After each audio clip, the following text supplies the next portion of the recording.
Hi Mike, I think I'm ready to try and attempt to answer your question. It was this basically. Why do people who were Christians and fully understand the message as I do come to leave the religion?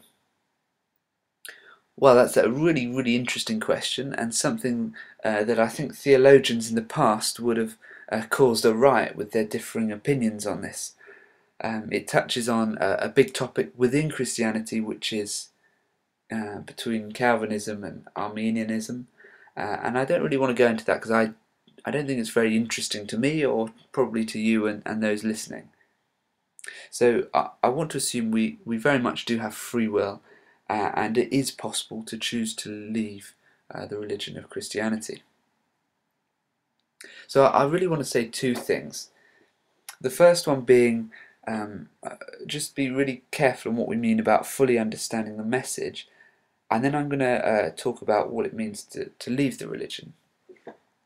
So firstly, to fully understand the message.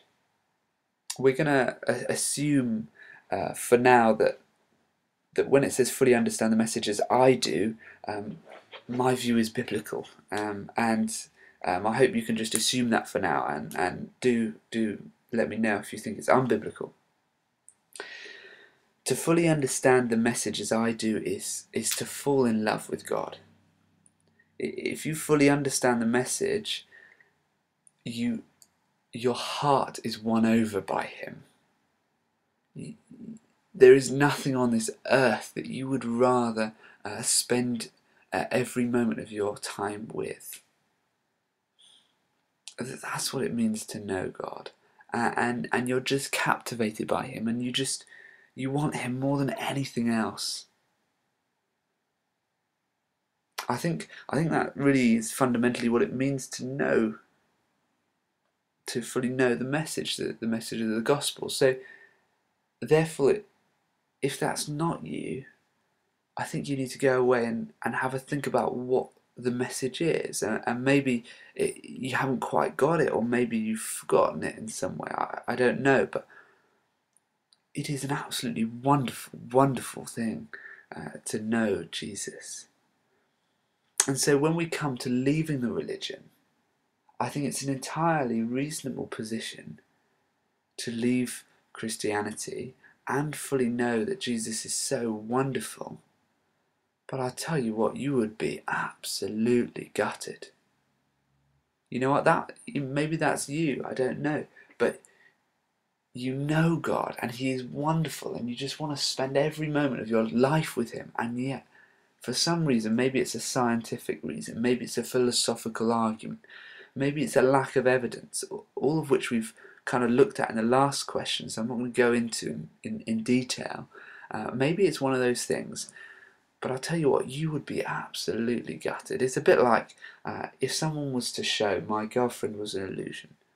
I would be absolutely gutted, and I would fight tooth and nail to try and defend her existence.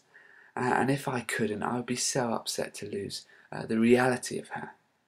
And so, if you want to hold this position, then, and if you think you're this person who you do know the message, then can I suggest if you aren't gutted by the fact that it's not true, then you've missed what the message is.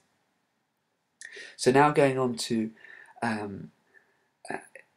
because basically I don't think people do know the message. I think people turn away from Christianity thinking they know the message, but they don't.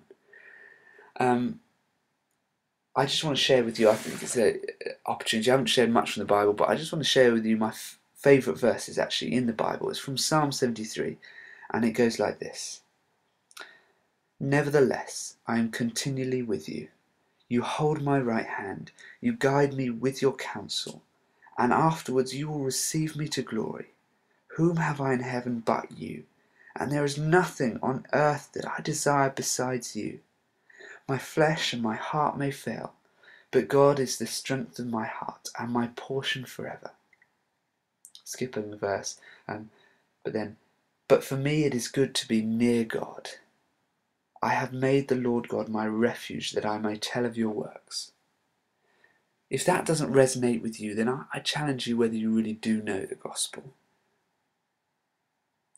I hope that's kind of answered the question. I feel like I might have strayed off it a little bit, so I apologise for that if that's the case. My question for you, Mike, I thought it'd be interesting just to turn that around and say, well, why do you think humanists who fully understand the message as you do, or fully understand what it means to be humanist, come to turn to religion or Christianity or whatever?